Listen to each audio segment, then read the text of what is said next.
It's Thursday night and welcome to Ask Melissa Anything. I'm Melissa with Nephew Physical Therapy and I am passionate about all things related to the body. And I believe that pain is not normal. So tonight we're talking about shoulders. So as you join us, make sure you put your questions in the chat so that we can figure out what you're looking for. John couldn't lift his arm. Well, let's just call him John for the sake of the story. He couldn't lift his arm up overhead. It was really hard for him to get everyday tasks done, painting, putting groceries away, whatever. And after living with it for a while, he finally decided to go see his doctor to tell him that his shoulder hurt and it wasn't moving. Doctor does some x-rays, checks it out. You have arthritis. Good luck. Good luck. That was all the advice his doctor gave him. Now, again, I'm not mad at any physicians at any point on this call, but that was the advice he was given. Well, thankfully, he knew somebody who knew some therapists that suggested that he come see us. I mean, those therapists. And that shoulder didn't move, folks. I'm telling you, couldn't be raised overhead. You ever see those people? Let me just show you here. You ever see those people? My arm moves just fine. Look. It takes somebody else to raise it overhead. That, folks, is not a normal shoulder. You need to be able to move it fully on your own. And what we found out was that even though there was arthritis in that shoulder, and he was basically given no hope by the other aspects of the medical community, physical therapy worked. You know why it worked? Well, because we focused on mobility, we focused on strength. And arthritis, let's be honest, most of us have it in our joints. And yes, it can cause pain, but that might not be the reason why the joint doesn't move. It could be weakness. It could be horrible posture, especially when we're talking about the shoulders. So if that was you, would you just give up? Would you just accept that you had arthritis? Probably not. Does it matter if I tell you that he was in his 80s? Because someday we're all going to be there. And do we want somebody just to say, well, you just have to live with it? I don't believe that, you guys. I don't believe that living with pain should be normal, especially when it comes to the shoulders. Here's the thing about the shoulder that I love so much. And again, if you're joining us, put your comments in the chat. We're talking about shoulders tonight. If you've got something specific, please let me know. Otherwise, we'll just kind of take you through a shoulder class tonight and teach you some things so you can better understand your shoulder and maybe why you need to ask for a little bit of help. So here's the thing about the shoulder. It's probably one of the most mobile joints in your whole body, and it's considered a ball and socket, okay? So you have the cup, which is actually part of the shoulder blade, by the way, where the humerus, your upper arm bone, sits in that socket. So it's got to glide and move all over the place, all right? And that's why, especially in swimmers, right? Like they're flapping those arms all over the place. Your shoulder can go practically in every direction except for to the back of your head. But here's the thing. The shoulder is controlled primarily by muscles, okay? Muscles in the front of your chest, but there's a ton of muscles in the shoulder and behind it that attach it to the shoulder blade. So if you're interested in about how things work, if you actually cut your collarbone, your clavicle, you could take your elbow and touch it to the back of your head. No kidding. It's actually something that's done in cadaver labs so that you can move that shoulder around more when you're examining the different aspects of the human body. But that is the only joint right there. That's the only joint that connects your shoulder to the rest of your body. Otherwise, it's all muscle. All muscle. Did you catch that? And muscle is very susceptible to bad posture. You're going to hear that term a lot tonight. Poor posture, bad posture. I have said this probably 100 times, if not more, and I'll say it again. Posture is more than sitting up straight, okay? Everyone's like, is there a quick fix so that I can be upright? Can I strap something to my back? Can I do any of those things? No, it takes specific stretching and specific strengthening to take care of that shoulder. So let's talk a little bit more about the anatomy as we understand how that shoulder works. Again, as we're talking through here tonight, if you have a specific shoulder question, please let me know. All right, so, oh, and by the way, I'm in my home office again, my shelter-in-place space, and it's pajama day because, well, that's what it is. Hi, Cheryl. It's good to see you. Okay, so, and look at me. I'm going to demonstrate horrible posture while I talk tonight. Here's what you need to know about the shoulder, right? So we already talked that it moves a bunch, and it's connected by tons of muscles on the front and the back, and that its only solid joint is right here. Here's where the shoulder gets very fascinating in regards to the rotator cuff, okay? Or as patients affectionately call it, the rotor cuff. Have you ever heard anybody say, I tore my rotor cuff? Kind of hilarious. But it's the rotator cuff, and it's 4 muscles that attach around the outside here of your shoulder that cause your shoulder to do rotation, all right? Rotation is really the primary responsibility of the shoulder because it doesn't just go straight forward, and it just doesn't go straight to the side. It rotates and it bends, and we reach into our pocket, we reach for our wallet, and we brush our hair, and we empty the dishwasher, and we do all of those things that all require diagonal motions, all right? But what happens with that rotator cuff is, again, it attaches all through here, but those muscles are on the back side of your shoulder. They're on the top of the shoulder blade, bottom of the shoulder blade, and actually, if you can believe it, there is a muscle of the rotator cuff that's on the underside of the shoulder blade between the shoulder blade and the rib cage. And you get to that right through the armpit, okay? So if you're at home and you stick your hand in that armpit with your arm out to the side and you feel your shoulder blade and that's sore, your rotator cuff's kind of giving you some trouble. And believe me, if you've ever had your rotator cuff and the armpit rubbed, it hurts pretty good. And you'll know the next day, because when you go to put that deodorant on, it's a little puffy and sore the next day. Sorry for those of you who have done that too.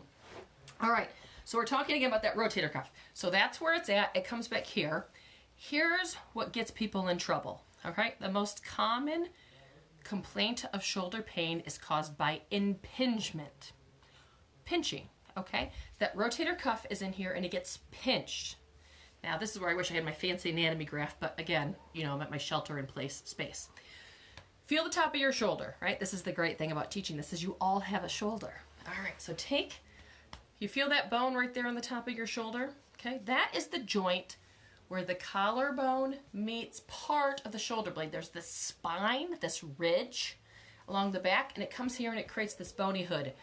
I like to say that God put it there so that if you got stabbed, it would protect your rotator cuff or your shoulder, all right? So you've got that. So that's on the top, all right? And then you've got that, so that's on the top, but right below that is that socket and that hinge joint. Now let me show you what happens when we're very rounded, okay? So I have horrible posture, which I'm exaggerating, of course. So when I'm bent forward, that is as high in my 40-plus year old shoulders. I'm stuck, okay? I can't go that far. And it really is in relationship, right? Goes to about my mouth. Watch what happens when I sit upright. I pull those shoulder blades back. See how it goes past my ears? Okay? Do that at home a second, all right? You're sitting wherever you're at, round your shoulders, stick your head forward if you want to add extra emphasis on poor posture, and raise that arm. Feel how that pinches right there? You run right into the top of that. See what happens when you move upright, but the key here, and again, I said posture is more than sitting up straight, is pull those shoulder blades together, okay? Try to pinch them together, right through the back, okay? So you engage those, voila, you gain so much more shoulder motion. And that's where the misconception is that loss of motion is just in the shoulder. Sometimes it is. Sometimes we do sadly see a frozen shoulder, something that's really stuck in the capsule, but oftentimes it's the relationship between the neck, the upper spine, and the shoulder blades and shoulder, okay? So what happens then over time, so imagine you're like this. Now, of course, as we age, gravity has been pulling on our bodies longer than it has, on, those teenagers and 20-somethings, okay? So it's very possible that our posture looks worse as time goes on if we're not making it a priority to address it. And we're addressing that again tonight from the perspective of healthy shoulders. You want your arm to work for you for the rest of your life, so trust me, you want to take good care of them, or we'll talk later about how that rotator cuff rehab, pretty difficult. So we want that shoulder not to pinch, okay? And so to do that, you need two things. And this is true if we're talking about the hips, if we're talking about the knee, we're talking about any area of the body, is you need to have enough flexibility to be able to have a muscle contract and pull down, okay? So we've already established, gotta have that motion, all right? But you gotta have that front to back balance, all right? So sometimes you're trying to pull those shoulder blades together that we're talking about in regards to exercise, and they just don't open up enough, all right? And so one of the key things I always recommend in regards to prevention, all right? How do you prevent those shoulders from getting worse? How do you prevent hunchback? How do you prevent being rounded? Well, I love a foam roller. This to me, what I'm going to show you, and you may have seen this before, is truly the easiest exercise I ever prescribe any client of ours to do. Because all you have to do is lay there. However, it may not feel the greatest, and here's why. So what we're going to do is I'm going to show you how you're going to lay on your foam roller from head to tail. All right, so the head all the way to the bottom of your tailbone. We're going to lay on this foam roller. What's going to happen is it's going to do two things. It's going to, one, stretch out the front of my shoulder, okay, those pecs. So, right, poke around in there. Does that feel tender and sore? Okay. One side sometimes feels more tender and sore than other, depending on how bad our posture is. My right side is always a little bit more sore, as I talked about a couple weeks ago in regards to having neck injuries and bulging disc, that kind of stuff. It's changed how this region of my body has worked. So you can be really tight there. All right, so we want that to open up. The second thing that we look for the foam roller to do for us is extension. If you go back a couple weeks ago, we spent a lot of time talking about neck extension and back extension in our video on tummy time. And the reason, again, is we need extension to allow us to be upright. And extension in your thoracic spine or your middle of your back, where you would be a hunchback.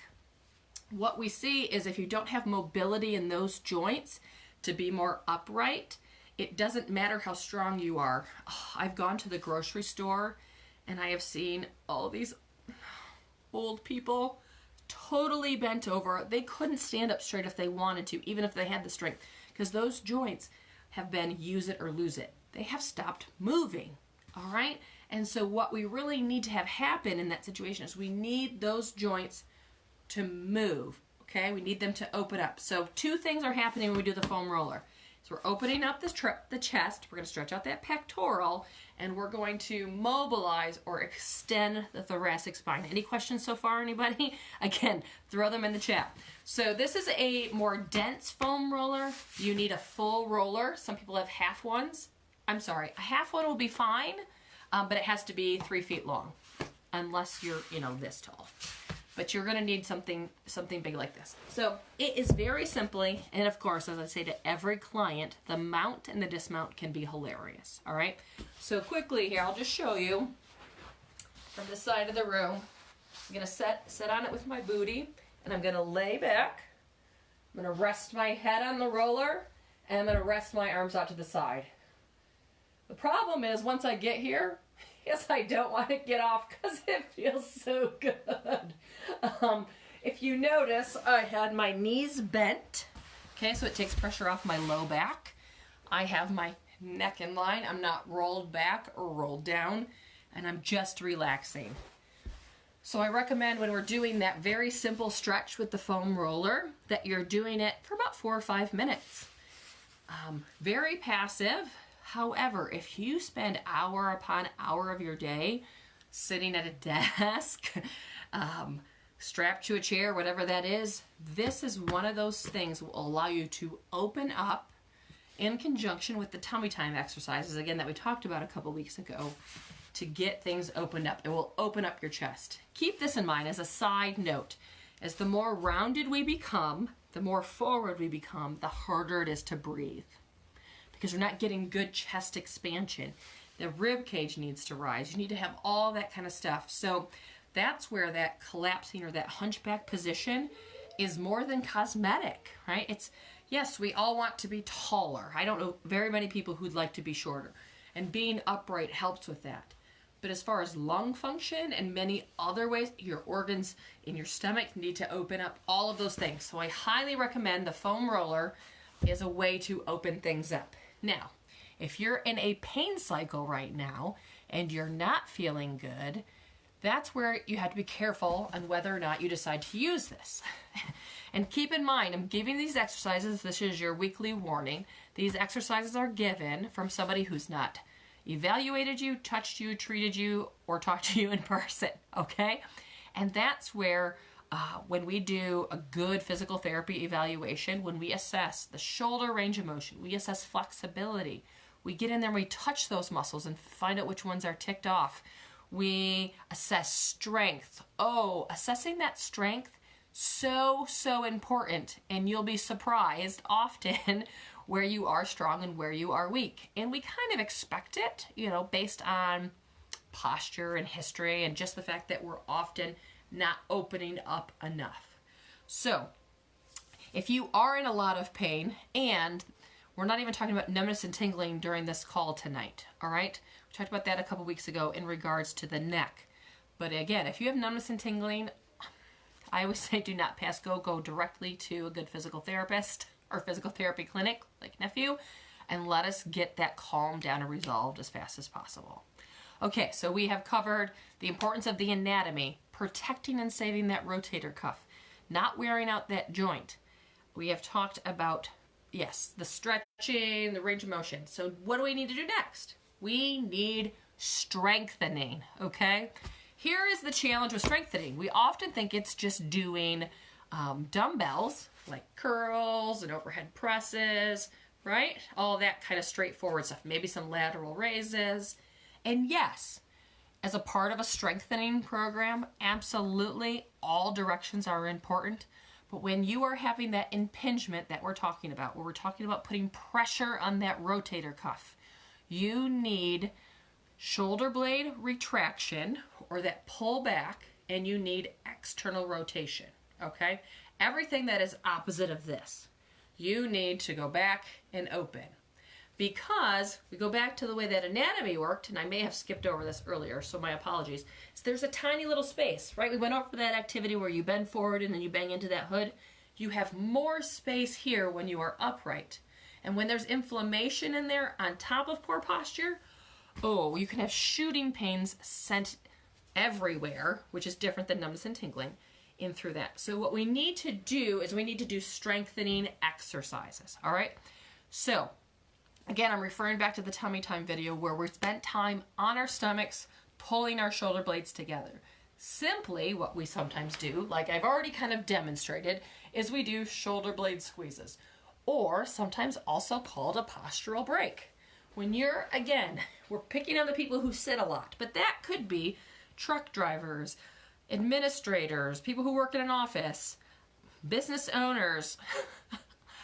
I don't care who you are. And typically, for as I head down this rabbit trail, what happens is our jobs, and I may have already said this in a previous video or two, but it's relevant today, is as we progress in our career, we typically move into a job that requires more sitting and more thinking.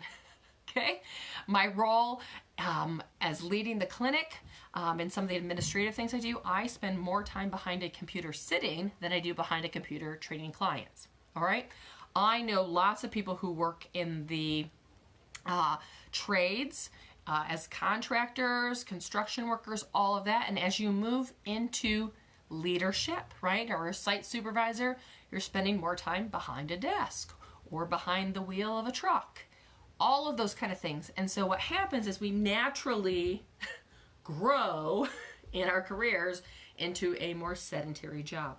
What it means is we just have to continue to fight it harder because it's just not going to come as easy or as natural as it did in our 20s. That's just life. The hard part is we just kind of want things to be okay and we don't want to have to work so hard for them.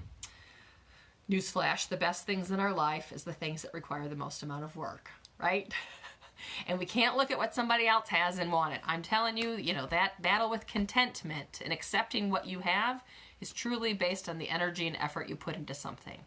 We may look at somebody's marriage and envy it, and we go, oh, but they put a lot of work into it, right? Somebody who has a clean home, I'm telling you, they spend a lot of time cleaning it. So when it comes to taking good care of our bodies and preventing surgery, did you hear that? Surgery can be preventable, but you have to address things much earlier and not wait so long. And men, once again, I'm speaking to you. You are notorious for learning to live with it, or it's just because I'm getting old. Shoulder rotator cuff surgeries, in my experience, especially non-traumatic ones, okay, are men.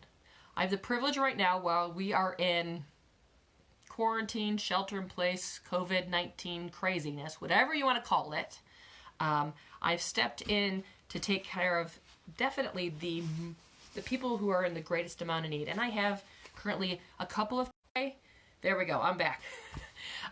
Female, traumatic, slipped and fell on the ice, not uncommon. Male, non-traumatic, okay? What we're going to talk about here with that non-traumatic thing has to do with that posture we were talking about, where we're bent forward and we're banging, right? When we hit that bony hood, we pinch, we pinch, we pinch. How many people do you know that go and paint a room? Oh wait, we've been told we can't use paint right now. But if you happen to get that gallon of paint before it all got shut down in Michigan, and you spent a lot of time painting, and it wasn't just that everything was sore, because that's going to happen, but you felt more of a pinch and it didn't go away in a day or two, it's still lasting, you've got some issues happening with that shoulder. And it means that there's not enough range of motion there for that rotator cuff to do its job without getting compressed by the bone. All right, if you join us later, go back and watch the beginning of the video and we talked through the anatomy, okay? So those shoulders, what we're trying to do is prevent you from having to do a rotator cuff rehab.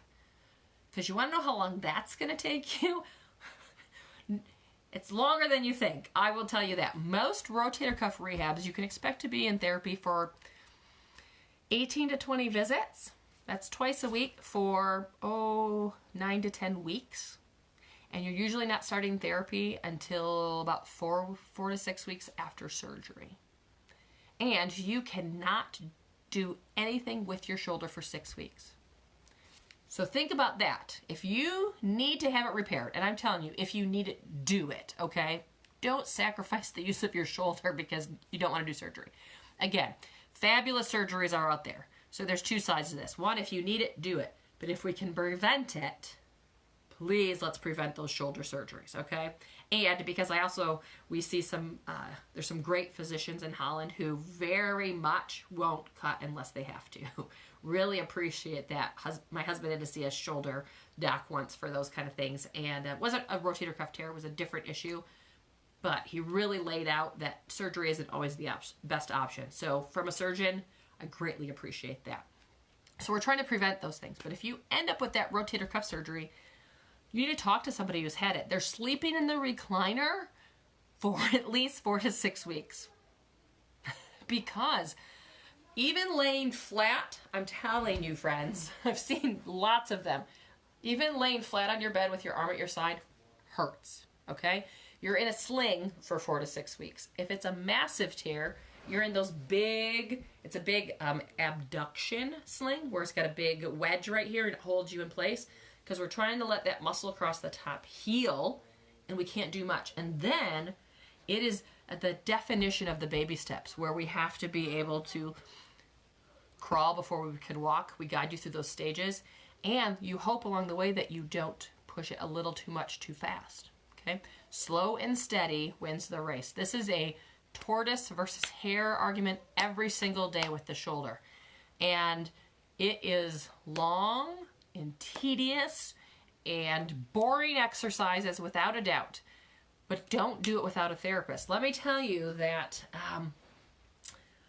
again, this is about this current situation that we're in. We are seeing patients from as far as Muskegon and as far south as Allegan and as far east at least as Hudsonville. For those of you who are in Michigan, which is about an hour to the north, an hour to the south, because there's just not any options right now. And I remember the day that I evaluated one of the shoulders who kind of believed that she'd just be evaluated and then kind of sent on her way to do exercises. Absolutely not. You need the guiding hands of a therapist if you're going to have rotator cuff surgery. So I also tell you, for some of you snowbirds, that if you're going to do rotator cuff surgery, decide to stay in place wherever you decide to do that surgery. All right? I wouldn't interrupt care. I wouldn't change locations. I would decide to hunker down until that was okay, because you need that consistency in going. You're building that trust in that relationship. If you don't trust and like your therapist, you're going to the wrong place. You need to have somebody that you believe in, that you know is working with you. You're a team. I always say it's the scientific method at every appointment. We're giving you stuff. You're going home. You do lots of homework. Don't forget, physical therapy requires you to physically work. You're doing that homework, and then you're coming back, and we're checking. Did that work? Did it not work? Yes, I feel better. Great, more of that. No, it made me worse. Okay, so did I teach you right? Did you do it right? Is it the wrong exercise? We ask all these questions because we're trying to figure out how to keep progressing you without getting setbacks, all right? So very simply, as I've gone down this great rabbit trail here, as we're talking about the rotator cuff, is how, again, do you prevent it, all right? Stretching of the front of the shoulder. I know there's a bunch of people who've just jumped in. Make sure you go back and watch the beginning. We've talked about stretching on a foam roller. We've talked about shoulder blade squeezes. Let me show you my other, because I mentioned rotation of the rotator cuff. Let me show you my other favorite isolating muscle to work the rotator cuff, all right? So I'm going to use my water bottle, which is not the most comfortable grip, but I don't have any small weights at home. And when I say small weights, believe me, I mean it. I don't care how big and bulky and muscular and strong you think you are going to need to use small weights. This takes me back, one of my favorites, we'll just say, over the years, big and strong and can bench press tons of weight and compete at all these kind of things. And once we were treating a shoulder pain, injury of some kind, and did this exercise and maxed out at 5 pounds.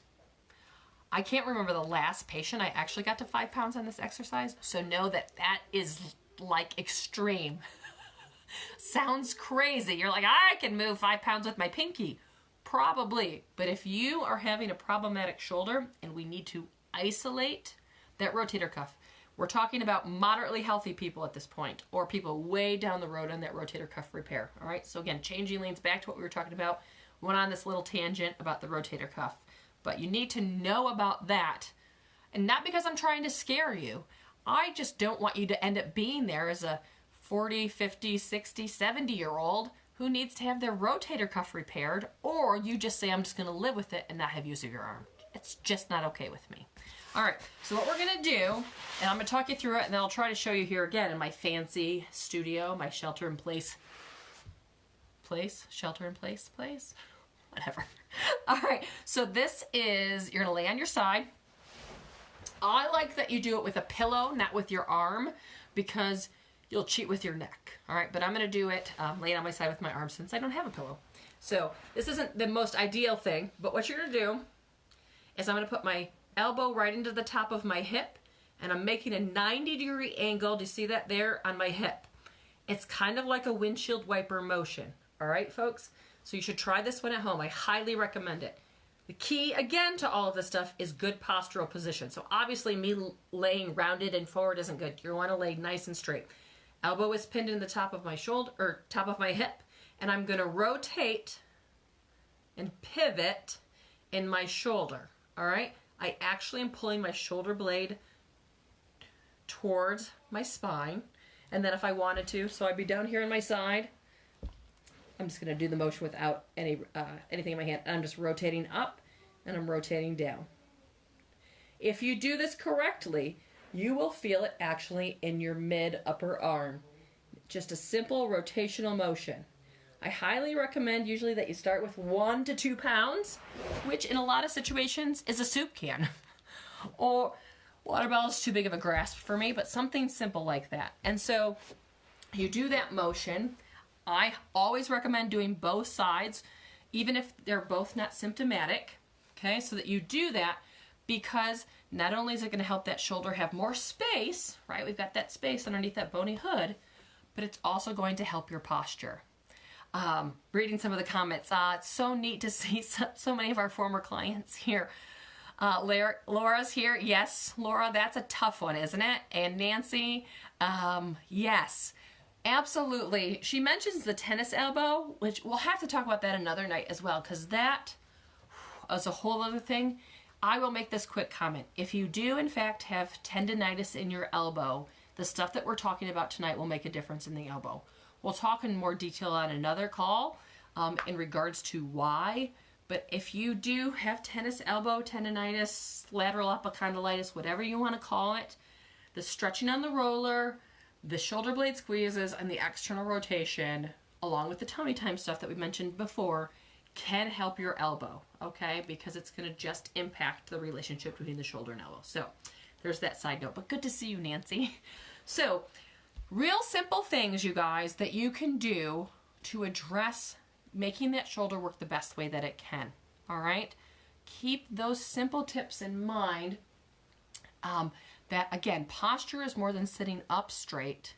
It's about having strength, flexibility, and range of motion in all of those areas. Anybody else have any questions? I always want to double check that we're doing the things that we need to do. While I'm waiting to see if any more questions roll this. We have a couple of rotator cuff post-surgical clients right now. If you know somebody who has had surgery, they probably had at the end of February or the beginning of March.